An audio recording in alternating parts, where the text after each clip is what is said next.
I want him off this plane. The woman in seat 2A said it the way other people order a second coffee. She didn't shout. She didn't need to. She simply looked at the flight attendant, then at the man across the aisle in 2B, the one in the wrinkled gray sweater with a 9-year-old girl asleep against his arm, and repeated it slower. I said, I want him off this plane. 11 minutes later, Dr. Owen Reyes was walked up the jet bridge by 2 gate agents carrying his daughter's backpack in one hand and her shoes in the other, while 94 passengers watched through the windows and said nothing. He didn't argue. He didn't raise his voice. He asked exactly one question on the way out, and the gate agent would remember it for the rest of her life. Then 4 minutes after that, the cabin speakers clicked on. And the captain of Flight 1147, a man with 19 years and 11,000 hours in the left seat, said a name over the intercom that made the woman in 2A go absolutely completely white. This is the story of what a rich woman's word is worth when a clock is running. And by the end of it, you'll understand why the airline didn't just apologize. They removed her. At 5:41 that morning, Dr. Owen Reyes was standing in his kitchen in Ballard, holding a phone against his shoulder and a shoe in each hand. Say that again, he said, slowly. On the other end, Dr. Naomi Chung was talking fast, the way people talk when they're walking down a hospital corridor and doing math at the same time. 16-year-old female restrictive cardiomyopathy. She's been on the list 14 months. We got a match. Donor hearts coming out of Boise. Owen, the recovery team is already there. Owen closed his eyes for a second. Josie. Josie. He'd known that name for a year and 2 months. Josie Lindqvist.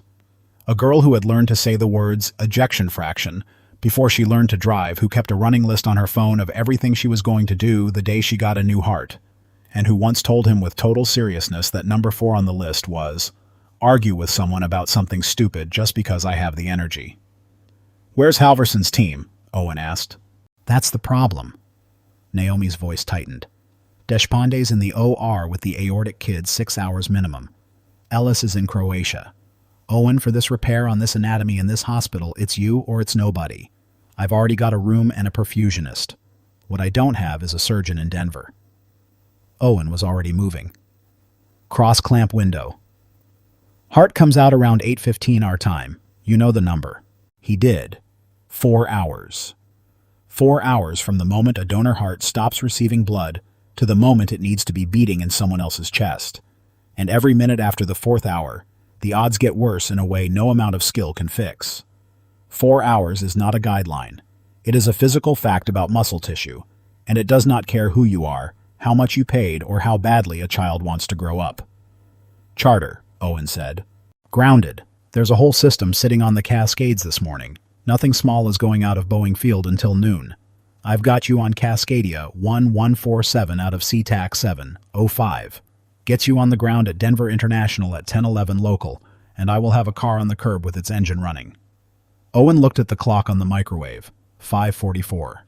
And then he looked at the hallway where his daughter Nell was standing in her pajamas, hair everywhere, holding the stuffed orca she'd had since she was 4. His sitter had the flu. His mother was in Yakima. It was 5:44 in the morning. Naomi, he said. I have Nell. There was half a second of silence on the line, the sound of a woman recalculating. Bring her, Naomi said. Peds will watch her. Half our nurses have kids. Owen, she'll be the most spoiled child in Colorado by noon. Just get on the plane. If you had seen Owen Reyes at the airport that morning, you would not have looked twice. He was 38, medium height, built like a man who used to swim and no longer had time to. He was wearing a gray crewneck sweater that had been through the wash too many times, jeans and running shoes with the heels broken down. He hadn't shaved.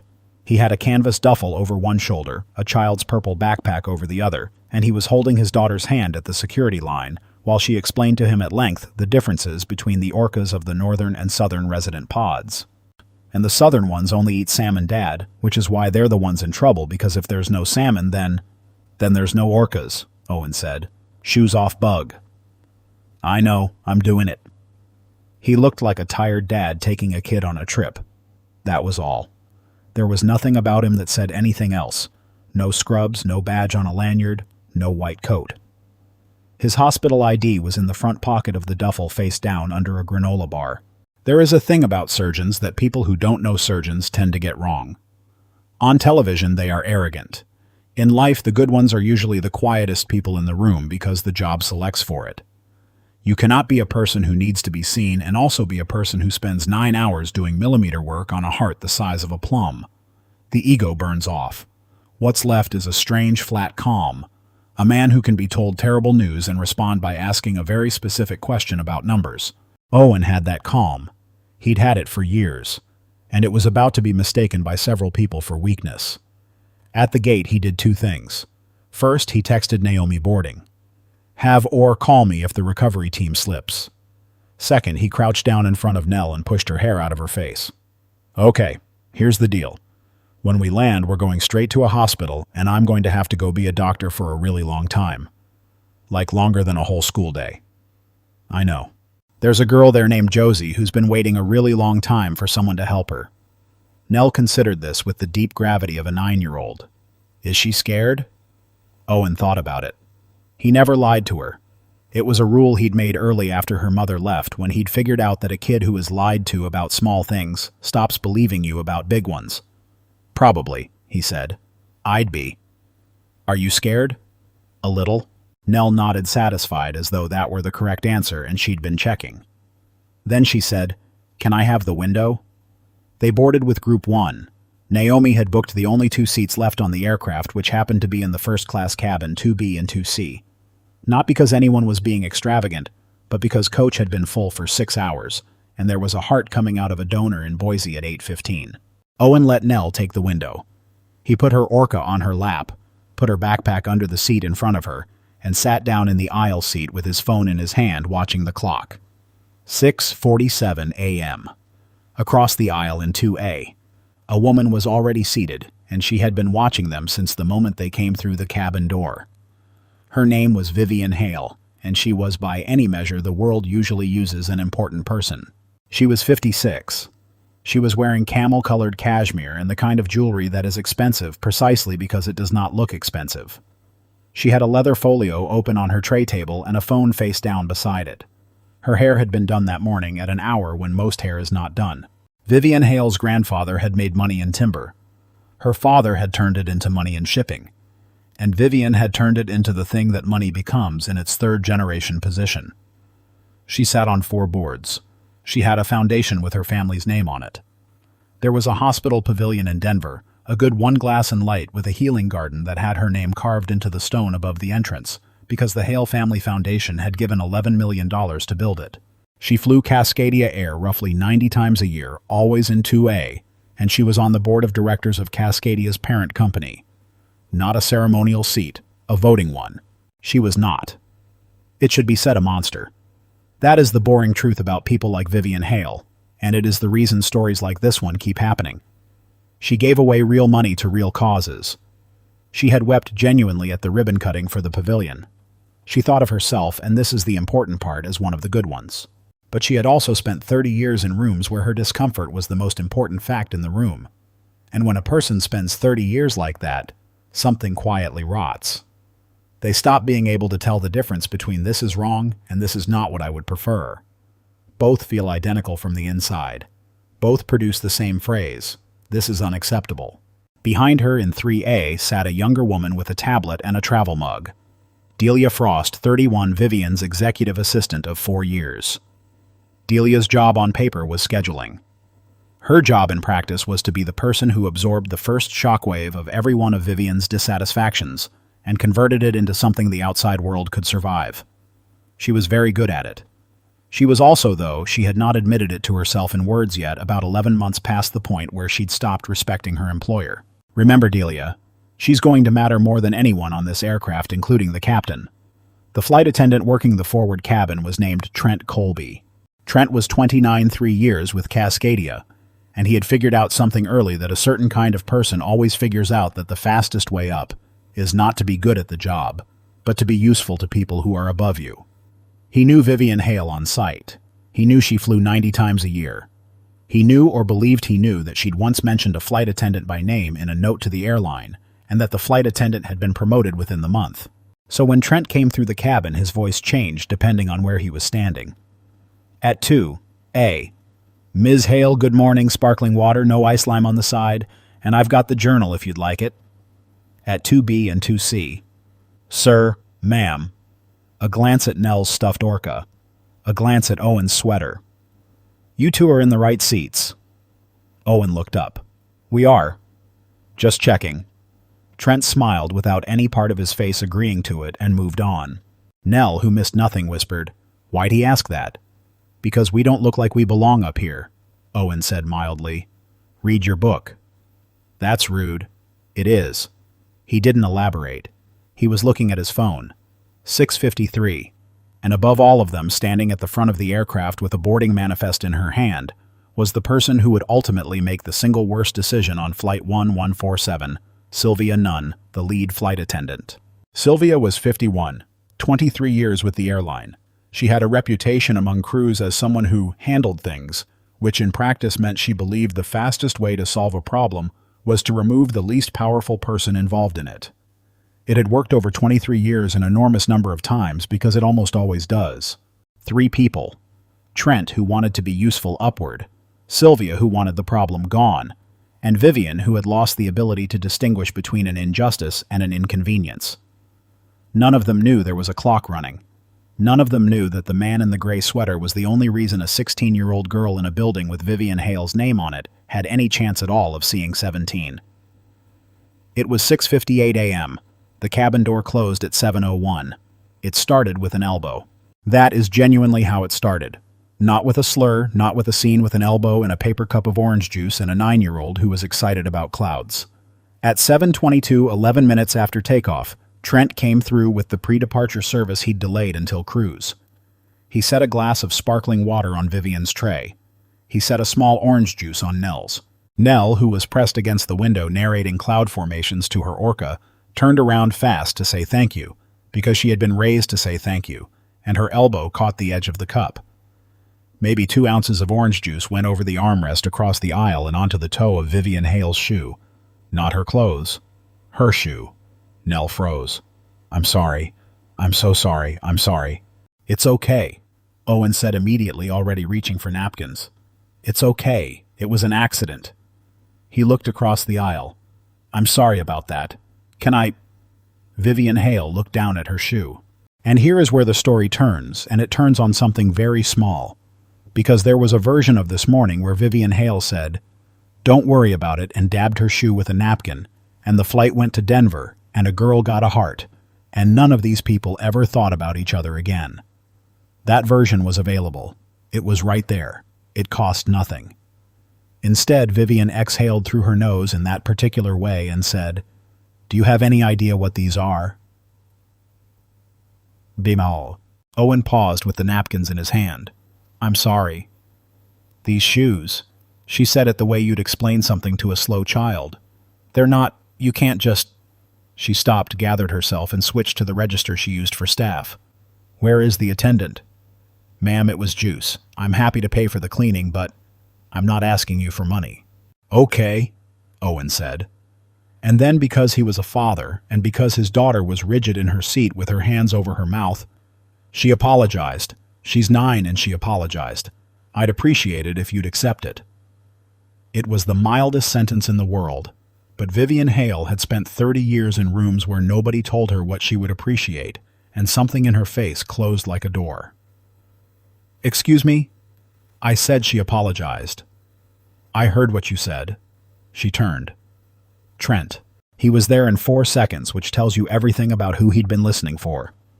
Ms. Hale, I saw. I'm so sorry.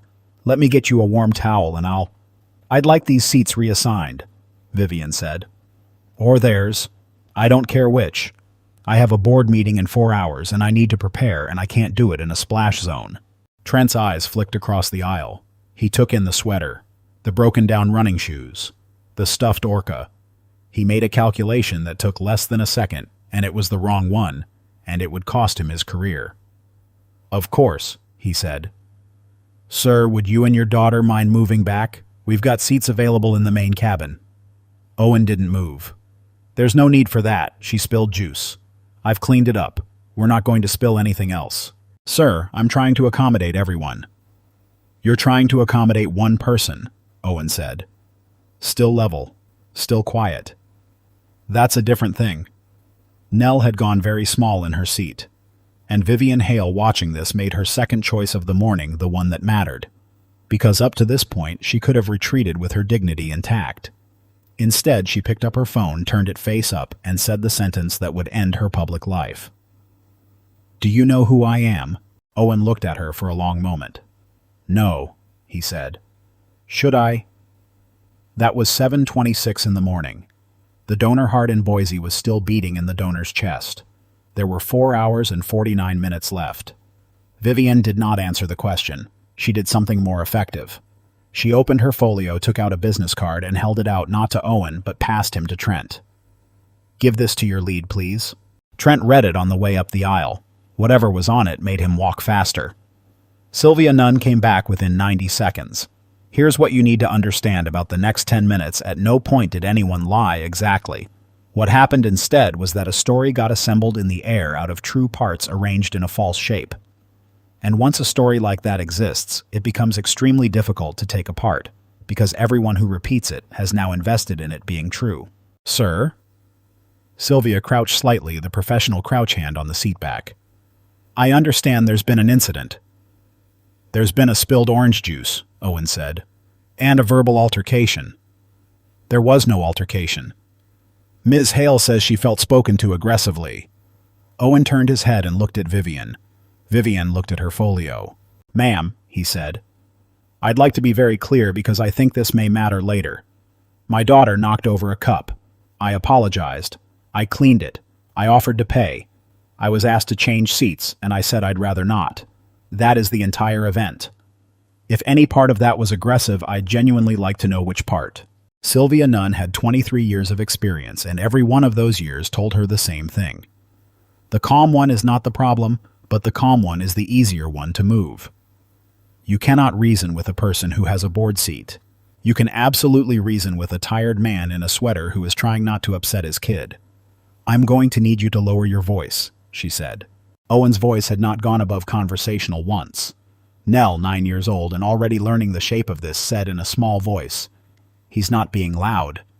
Sylvia didn't look at her. She looked at Owen. "Sir, if you'd move to 14C and 14D, this all goes away." And Owen Reyes, who had a heart coming out of a chest in Boise in 51 minutes, made a decision that he would turn over in his head for a long time afterward. "No," he said. Not because of the seat. He genuinely did not care about the seat. He'd have sat on the floor by the lavatory if it got him to Denver. He said no because Nell was watching, and because he had spent 9 years teaching a child that when you have done nothing wrong, you do not have to move, and because some part of him understood correctly that moving would not end it. It would only establish that he could be moved. "I'm sorry," he said. "We paid for these seats. My daughter has been polite. I've apologized twice. We're going to stay." Sylvia straightened up. And that was the moment it stopped being about juice. Word moves through a first-class cabin faster than through a small town. By 7:40, everyone in the first 3 rows knew something was happening, and about half of them had constructed a theory. The man in 1D, a sales director from Boise, had decided the guy in the sweater was probably drunk. The couple in 3C and 3D had decided the opposite. Nobody said anything out loud because that is what people do. They take a side silently and wait to find out which one is going to be embarrassing. Trent came through again and pointedly did not offer Owen a refill. He did offer Vivian a fresh sparkling water, and while he was leaning over her seat, he said something with a small laugh, and Vivian made a small laugh back, and Owen, who was not meant to hear it, heard the tail end. People who get upgraded once and think they own the cabin. Nell heard it too. She looked up at her dad. "Are we upgraded?" "No bug. We bought these seats." "Then why'd he say that?" Owen was quiet for a second. His phone said 7:44. The heart was coming out in 31 minutes and he was arguing about a seat. "Because it's easier to be unkind to someone if you decide first that they don't belong," he said. "People do it so they don't have to feel bad. Remember it because you're going to see it again." "That's stupid." "It is," he agreed. "Read your book." But she didn't read her book. She watched her father's face and she saw something she had never seen there, not anger exactly. Something closer to grief. In 3, Adelia Frost had put down her tablet. Delia had been half listening for 20 minutes in the way she always half listened, with the professional numbness of a person whose job is to smooth things. But something about the phrase "people who get upgraded once" had landed wrong. She looked at the man in 2B. She looked at his shoes and the kid's stuffed orca and the phone he kept turning over in his hand and checking every 90 seconds like a man waiting for a verdict. That's not what an entitled man looks like, Delia thought. That's what a frightened man looks like. She opened a new note on her tablet and without entirely deciding began typing down the times. July 26th spill. July 31st asked to move. July 38th refused.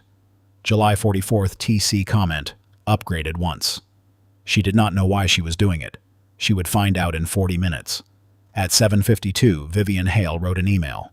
She wrote it on the aircraft Wi-Fi from seat 2A, and she sent it to two people, Cascadia's VP of Customer Experience and the Chief of Staff to the CEO, both of whom she had met, both of whom knew exactly which board she sat on.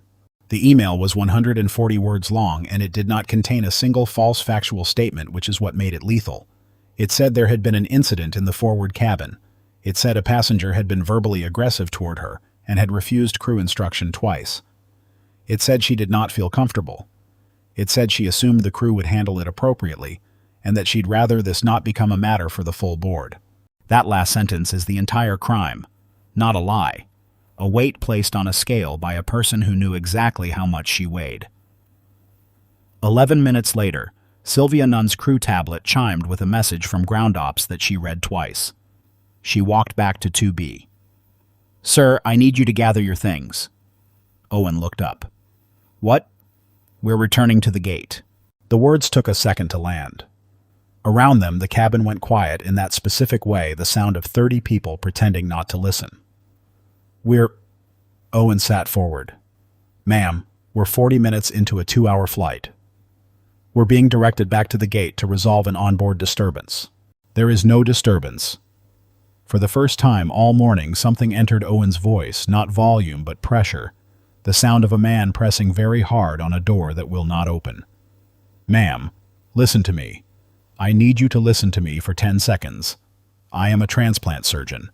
There is a 16-year-old girl at Halverson Children's in Denver who is going into an operating room in 3 hours, and there is a donor heart being recovered in Boise right now, and I am the surgeon. If this aircraft turns around, she does not get that heart. Do you understand what I'm telling you?" Sylvia Nunn looked at him. She looked at the gray sweater, the unshaven face, the running shoes with the broken heels, the kid, the stuffed orca, and 23 years of pattern recognition, the thing she was proudest of. The thing that had never once failed her told her that this was what people say when they don't want to be moved. She had heard, "I'm a lawyer." She had heard, "I'm a federal agent."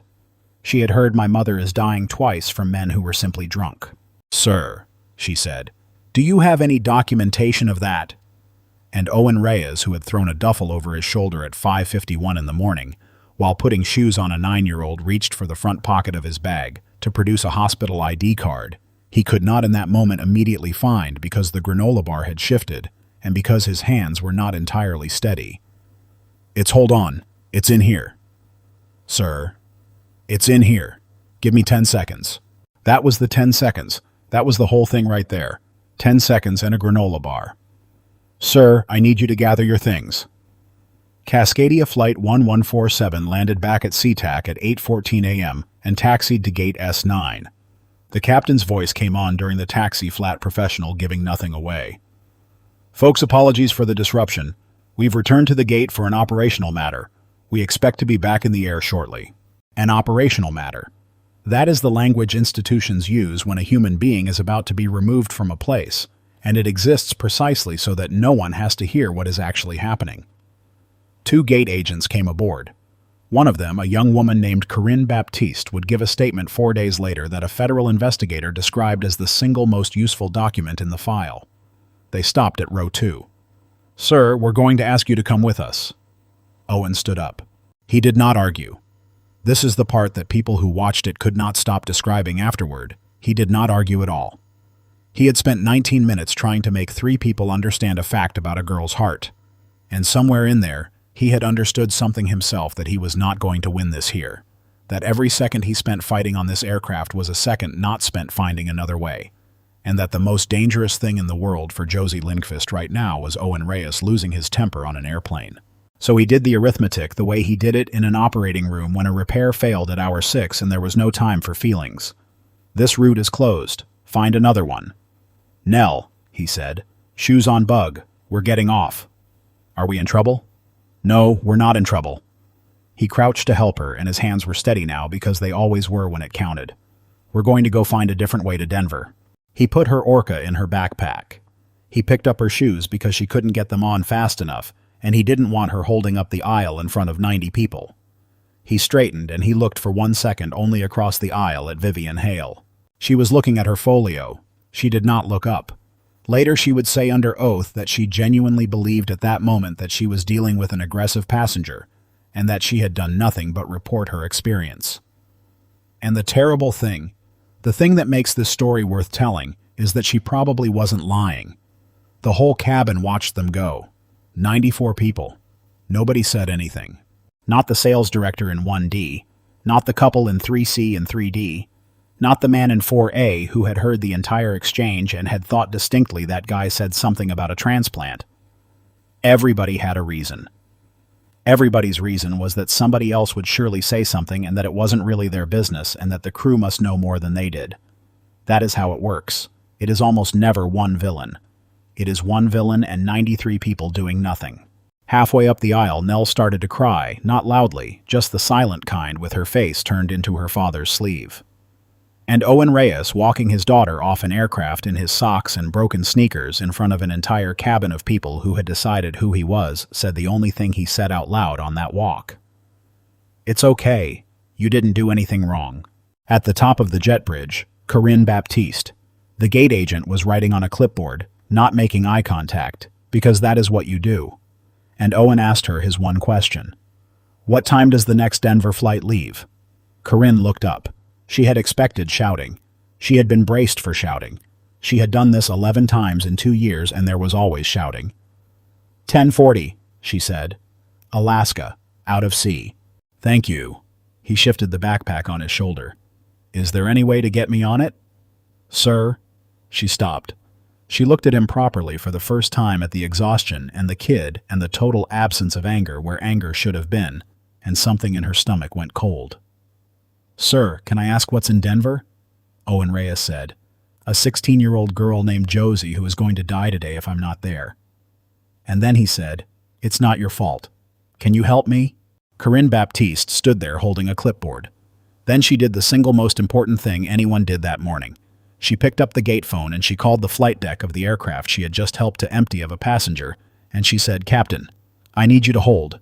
I think we just made a mistake. It was 8:23 a.m. The donor heart had been out of the donor's chest for 8 minutes. 3 hours and 52 minutes remained. The captain of Flight 1147 was named Ray Okafor. 19 years. 11,000 hours.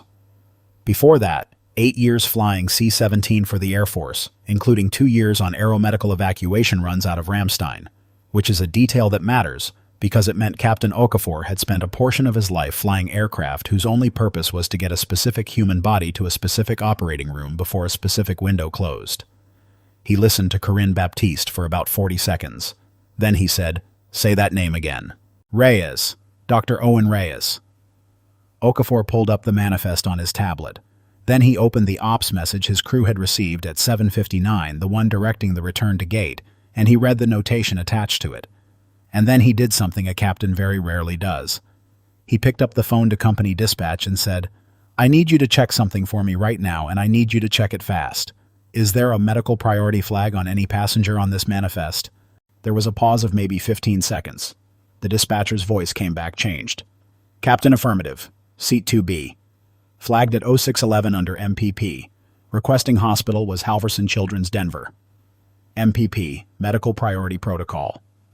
Captain Okafor closed his eyes for exactly 1 second.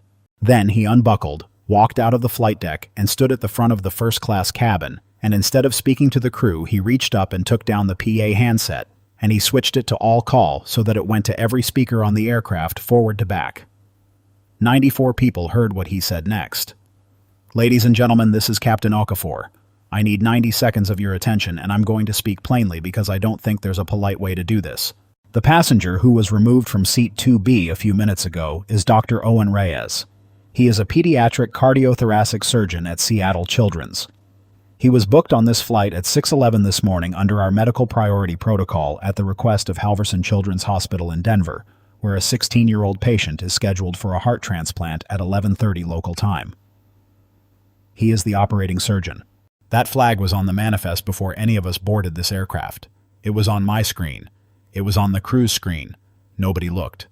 I turned this airplane around because I was told there was a disturbance in the forward cabin. There was no disturbance. There was a spilled drink and a complaint, and we removed a physician from a medical transport, and a child is waiting in an operating room in Denver. That's on me, and it's on this crew. It is not on him. Dr. Reyes is currently standing on the jet bridge. I'm going to go get him. When I bring him back on board, you're going to leave him alone, and you're going to let him sit down, and we are going to go to Denver. Thank you. The click of the handset going back in its cradle was the loudest sound in the cabin. Then Captain Ray Okafor turned around and looked directly at seat 2A. He didn't say a word to her. He didn't have to. 94 people had just watched him look, and Vivian Hale watched every one of them turn to see what he was looking at. She had gone the color of paper. Here is where it stops being a story about rudeness and becomes something else entirely. Because at 8:31 a.m., while the captain was walking up the jet bridge, Delia Frost stood up from seat 3A with her tablet in her hand. She did not go to her employer. She went to Sylvia Nunn. I need to show you something, Delia said, and then I need to send it to your legal department, and I'd like you to be a witness that I sent it.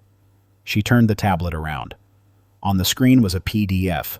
It was 11 pages long, and its header read, Cascadia Air Group Board Resolution, 2019-04, Establishment of Medical Priority Protocol. This is the policy the captain just referenced, Delia said. It requires the crew to verify medical priority flags before any denial of boarding or removal.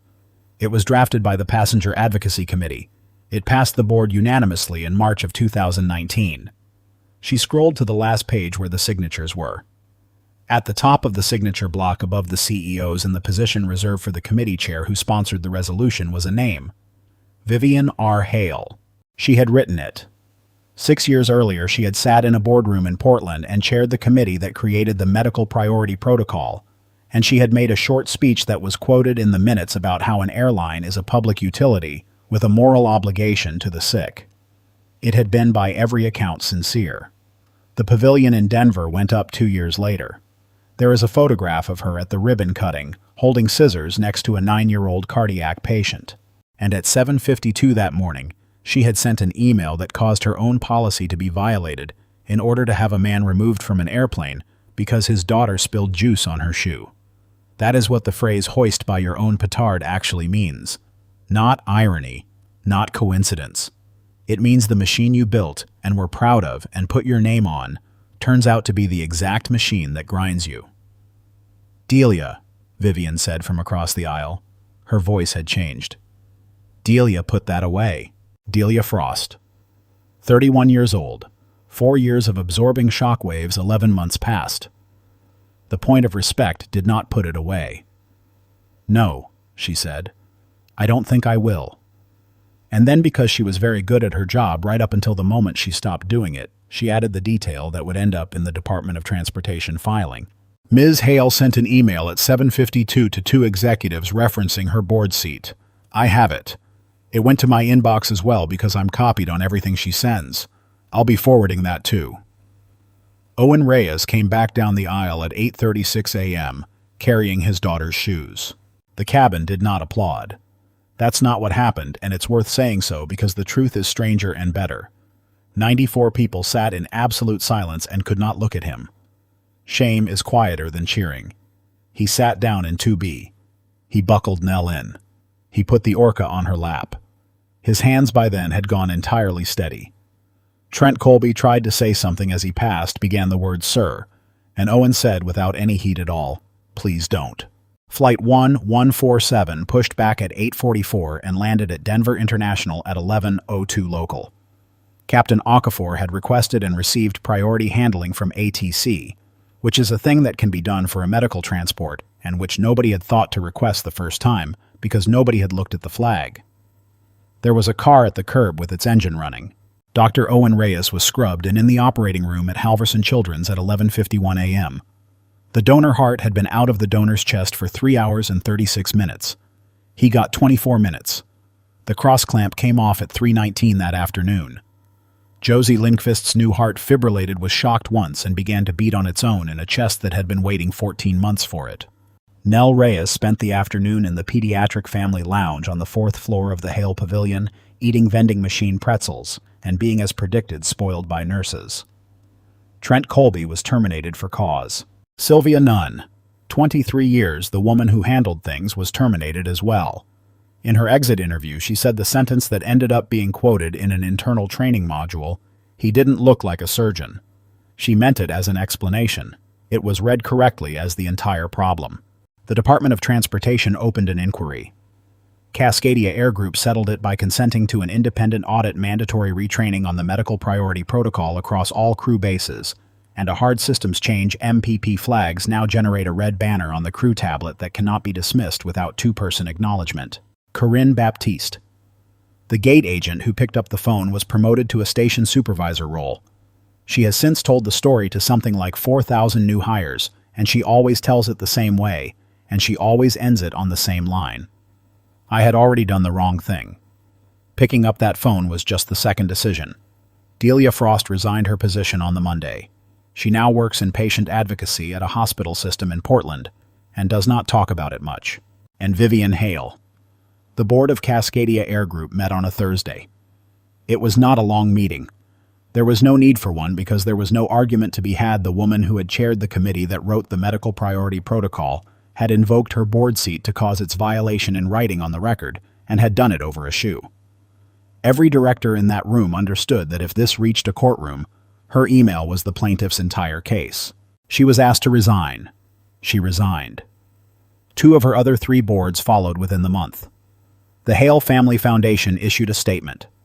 Halverson Children's Hospital, which had been in discussions about a second building, quietly restructured the gift and declined the naming rights. The pavilion kept its name. Josie Lindqvist recovered in a room on the 3rd floor of it under a stone lintel with the name Hale carved into it. And there is something almost unbearably fitting about that a woman's best act and her worst act ended up in the same building, and that the girl in the bed was saved by the policy she wrote from the email she sent. Vivian Hale never contacted Owen Reyes. Not once. Some people apologize. Some people simply stop appearing in public. She was 62 when the story ran in a national paper, and the reporter noted that she had declined to comment except for a single sentence delivered through a representative. "I did not know who he was," which was of course entirely true, and which was of course the whole point. There is a photograph that Owen Reyes keeps in his office, and it is not the one you'd expect. It isn't Josie at her discharge, though that one exists, a 16-year-old in a wheelchair she didn't need holding a sign. A nurse made her grinning like someone who has just been handed 40 extra years. It's a picture Nell took on his phone badly at the gate at SeaTac 4 hours before any of the rest of it happened. It's mostly his elbow. In the corner you can see a departure board and the time and half of a stuffed orca. He keeps it because of what she said when she took it. She'd said, "Smile, we're going on an adventure." About a year afterward, Owen was asked to speak to a first-year class at a medical school, and the person introducing him made the mistake of telling the airplane story as a warm-up. When he got to the lectern, he stood there for a second, and then he set aside what he'd planned to say. "I want to correct something," he said. "That story is usually told as though the point is that they didn't know who I was. It gets shared with that headline. The pilot said his name, and people love it because it feels like justice the moment the sweater comes off and it turns out the nobody was a somebody all along. But that's not the lesson. That's the opposite of the lesson. Because think about what that version actually says. It says they should have treated him better because he turned out to be important. Which means the rule still holds. It just means they misidentified who to apply it to. There were 94 people on that airplane. Any one of them could have been the surgeon. Any one of them could have been going to a funeral, or a diagnosis, or a custody hearing, or the last 2 days of somebody's life. You cannot tell. That's the actual finding. You cannot tell by looking ever, and every system you build that assumes you can tell will eventually put its hand on the wrong person and break something that can't be fixed. I got lucky. There was a flag on a manifest and a captain who read it and a gate agent who made a phone call. Josie got her heart with 24 minutes to spare. 24 minutes is not a margin. 24 minutes is a coin landing on its edge. So don't take from this that you should be kind to people because they might turn out to be somebody. Take from it that the granola bar moves, that the ID doesn't come out fast enough, that the person in front of you who is not explaining themselves well, who looks tired and unimportant and slightly wrong for the room, is running out of time on something you cannot see. They almost always are. Josie Lindqvist is 22 now. She finished her list.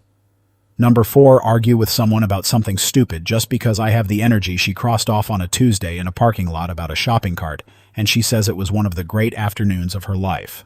Nell Reyes is 13. She still has the Orca. And somewhere in a filing cabinet at an airline's headquarters, there is an 11-page document with a signature on the last page written by a woman who understood once very clearly what she owed to people she would never meet, and then spent 30 years forgetting it one small convenience at a time until the morning it cost her everything. She was right about one thing. She didn't know who he was. Nobody ever does. That's the whole reason it matters how you treat them.